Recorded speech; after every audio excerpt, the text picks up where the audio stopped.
Keberhasilan itu berpola, kegagalan itu juga berpola. Itulah kalimat yang sering aku dengar karena ya mungkin keseringan ya mendengar kalimat itu. Akhirnya hingga saat ini kalimat itu menjadi salah satu prinsipku, sob.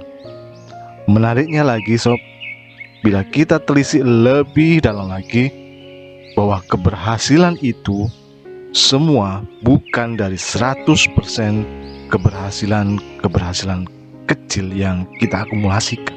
Bukan. Tapi justru dari kesalahan-kesalahan yang kita sadari, lalu kita coba untuk berupaya kembali menuju jalan kebenaran hingga menemukan keberhasilan itu. Begitulah kira-kira lanjutan buku Mantra Convert Selling di bab ketiga ini. Kali ini kita akan mempelajari buku ini lebih detail, lebih pada rumusan formula dari ilmu convert selling. Masalahnya adalah hampir semua orang beranggapan melakukan penjualan, promosi, dan penawaran itu mengganggu banget. Karena bawah sadar manusia itu nggak mau dijualin nih, sob.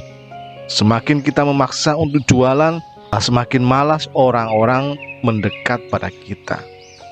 Efeknya ya pasti kamu tahu lah, sob, produk kita nggak akan laku-laku nih. Itu yang dijelaskan dalam video yang lalu tentang paradoks persuasi Adam Skalenski.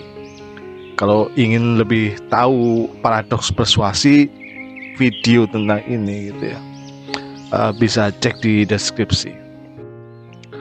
Lalu bagaimana supaya produk-produk bisa laku keras bila kita tidak boleh melakukan penjualan secara langsung? Inilah menariknya ilmu convert selling.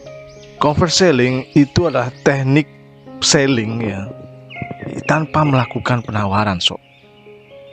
Tidak ada ajakan atau call to action, namun hasilnya powerful banget. Justru penjualan dengan convert selling ini atau tanpa penawaran ini terbukti memiliki efek yang luar biasa. Dalam convert selling, penjualan itu bukan sekedar kapan dapat untung gitu ya. Setelah itu selesai, setelah itu finish gitu ya. Gitu saja, bukan itu. Karena dalam ilmu dunia convert selling, berjualan itu membangun relasi positif pada orang-orang yang membutuhkannya. Berjualan itu seperti kita mencari jodoh nih, sob. Apa yang kamu lakukan saat kamu lagi mencari jodoh nih, sob? Apa ketika kamu lagi jalan-jalan, ketemu di jalan yang mungkin ada orang yang kamu sukai, langsung kamu lamar saja. Bila seperti itu, kira-kira gimana responnya? Pastinya ditolak mentah-mentah dong. Apalagi punya potongan yang dengan wajah pas-pasan gitu ya. Ya, tentunya ada tahapan-tahapannya ketika kita melakukan convert selling. Ada formulanya, tidak tiba-tiba. Untuk bisa supaya produkmu laris manis, prinsipnya adalah gimana caranya bikin klienmu itu jatuh cinta sama kamu, sob. Ya, ketika namanya jatuh cinta gitu ya, ya apapun diberikan. Tak peduli dengan potongan wajah yang pas-pasan, tak peduli kamu yang cuman modal kolor doang.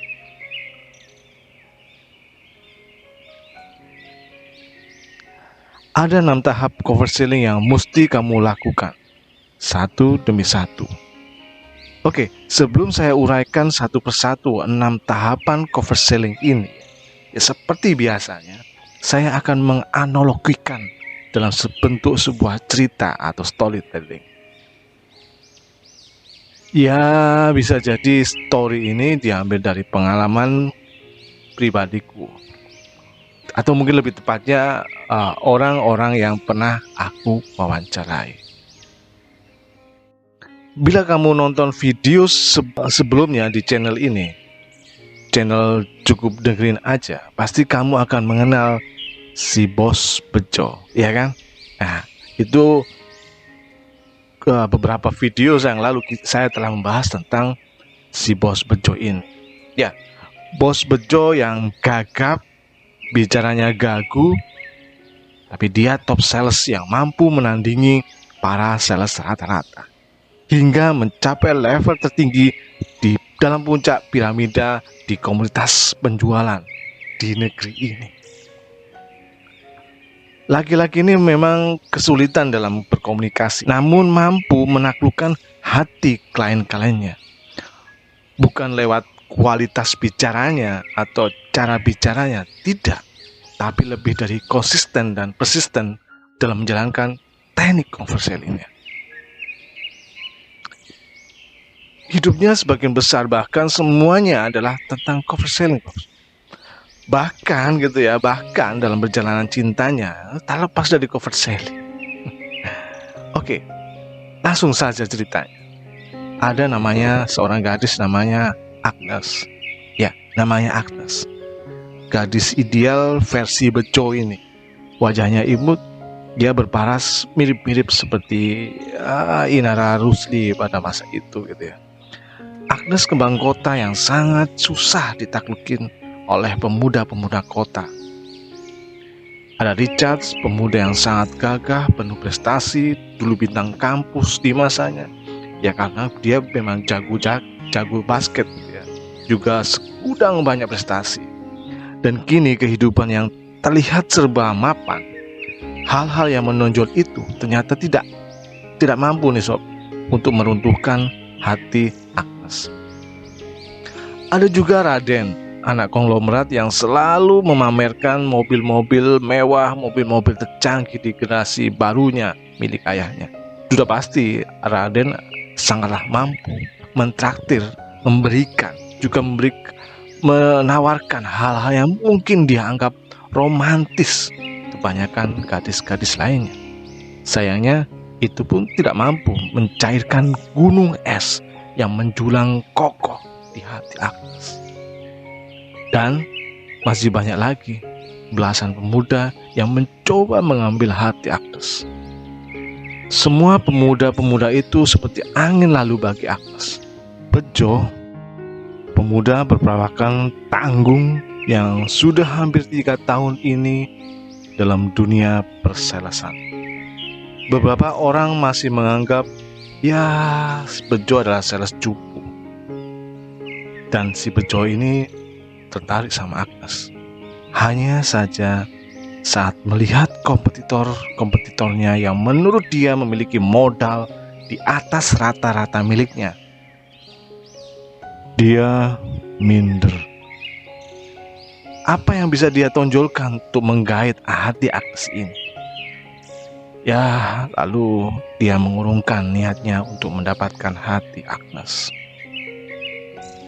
Awalnya memang Bejo menyadari banget bahwa dia enggak memiliki apa-apa untuk menandingi pemuda-pemuda lainnya.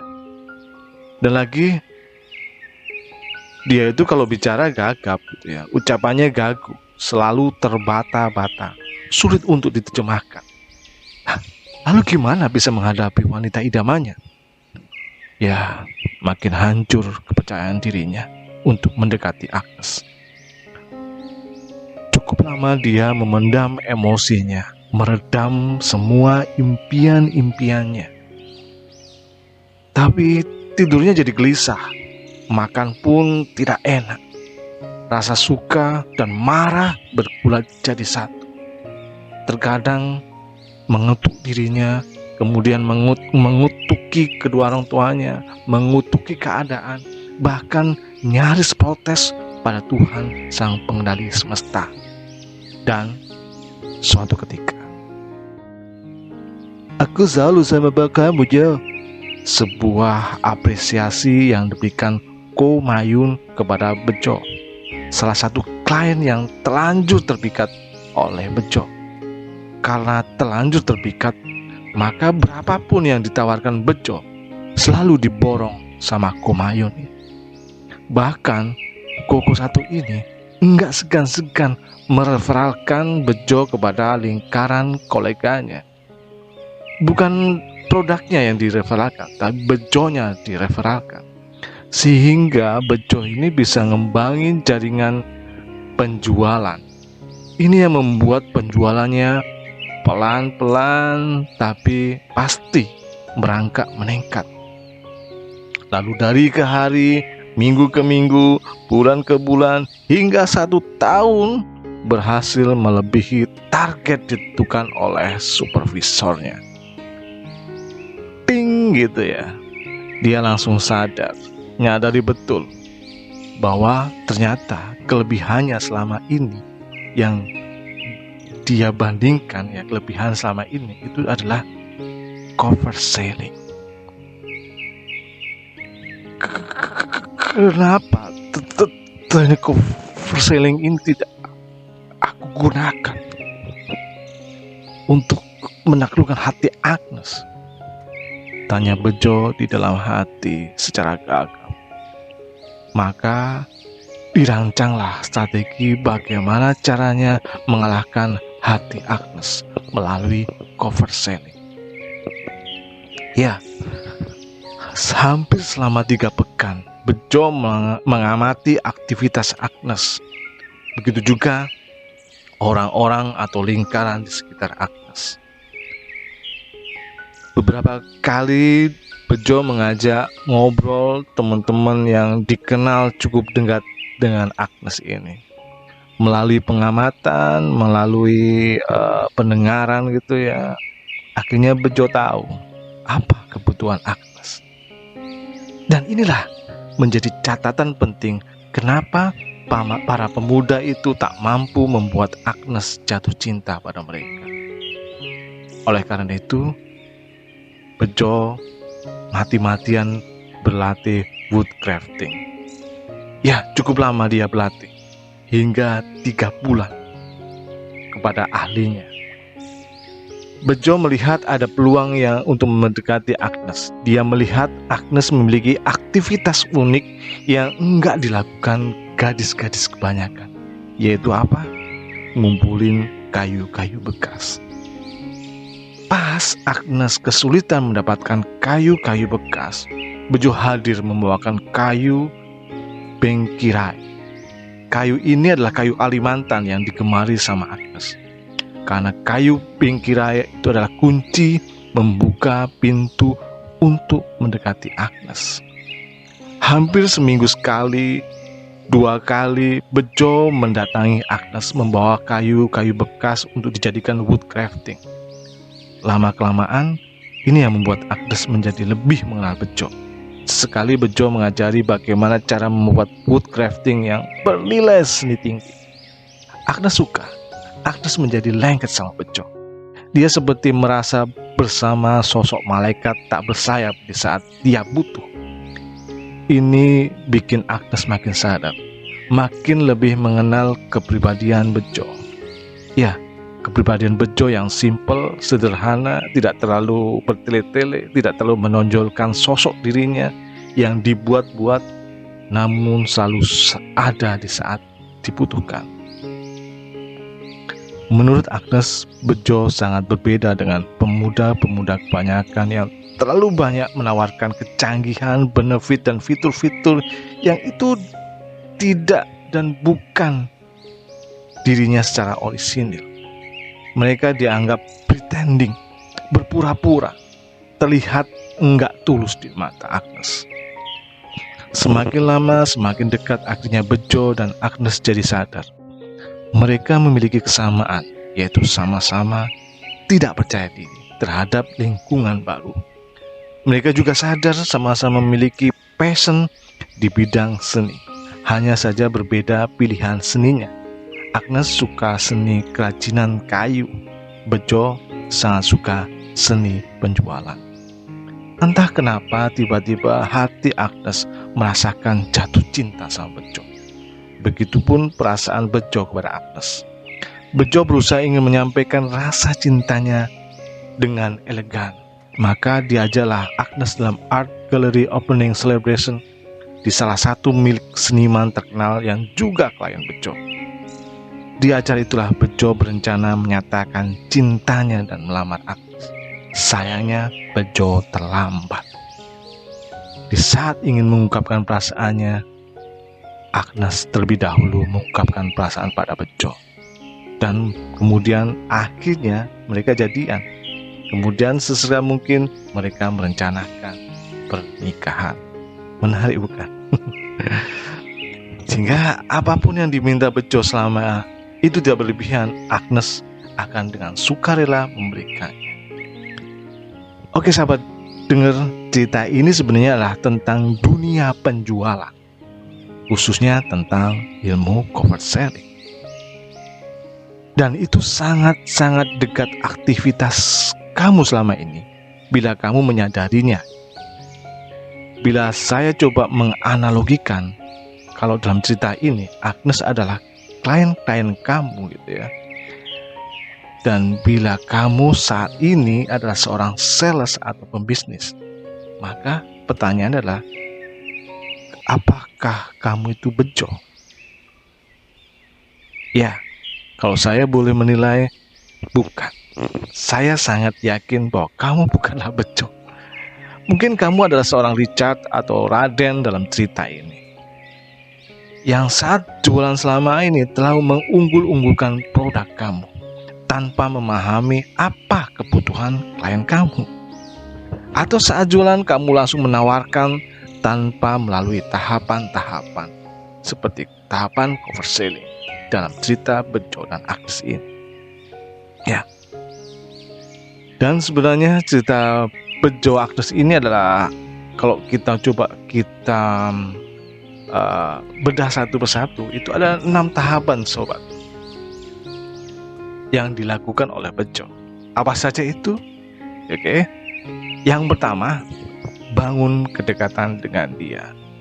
Yang kedua, buat dia bahwa kamu telah mengerti tentang dia. Yang ketiga, maka bangunlah sama-sama memiliki persamaan. Yang keempat, bikin dia makin seneng dan klepek-klepek gitu ya.